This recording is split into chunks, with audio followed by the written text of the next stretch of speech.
Hello everyone, my name is Jamin. Thanks so much for visiting my channel. In this video, I have an Asus ROG Strix, the GL703G model. I'm going to show you how to get inside, access your memory. So first thing, power down your computer, make sure it's off and unplugged from your charger. We're then going to flip your computer over to access your bottom case screws.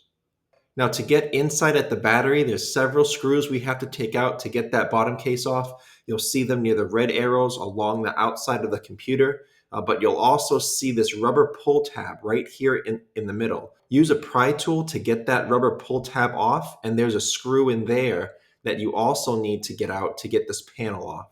Once you get that panel off, you'll be able to see this screw here near the RAM. We're going to need to get that screw out.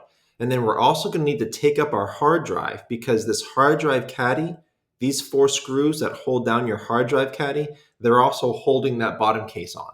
So we're going to take out all four screws of the hard drive caddy and unplug the hard drive from this SATA port right there. After removing that, and after taking up this screw near the RAM, we'll be able to get our bottom case off. Take a small flat pry tool and start near the rear, near one of the two corners, and carefully but firmly pry that bottom case up from the rest of the computer. Once you get your bottom case off, this is what you're looking at for the inside of your computer. Now, as a general computer repair side note, guys, whenever I'm working on a computer in my shop, it's sitting on an anti-static mat.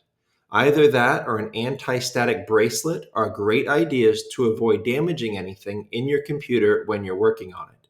If you would like any help with tools or supplies for your project, as well as any of the replacement or upgrade parts for this specific model computer, the GL703G, there'll be a link above, also below in the description, and that will be a list of all those tools and supplies and replacement or upgrade parts. Now, before touching anything in a computer, it's always best to remove or at least unplug your battery. Computers are safer to work on when as little power as possible is running through them.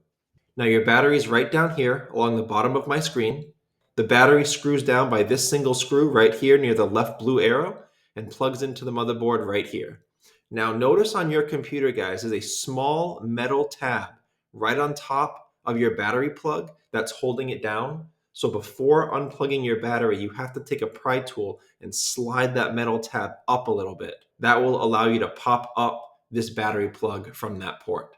These are your two RAM ports right here above where the battery is. This computer takes DDR4 RAM at 2666 megahertz, and the manual says that its max RAM is 32 gigabytes. However, some have said that they are able to use 64 gigabytes of RAM in this computer. I have not independently verified that myself, but if that's something you want to try, again, several people have said that they are able to do that. So if you do that, if you do that, let me know in the comments. I will have all that RAM information below in the description if you need it, but I will include several RAM replacement options in that list I told you about with all the tools, supplies, and parts. I will include a 16 gigabyte stick of RAM if you're looking to just add a little bit or replace one that went bad. I will also include a 32 gigabyte kit.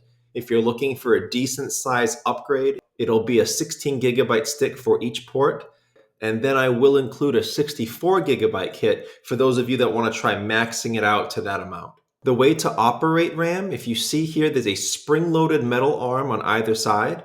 To get the RAM out, you will gently pry those apart from each other, away from the RAM stick. It will then release. Oftentimes it'll pop up a little bit, and then you can grab it from the center and pull it to the top out of this port. To get the RAM back in, if you notice, guys, there's a long section here and a short section. So you can't put the RAM in upside down. You can only get it in one way, the correct way.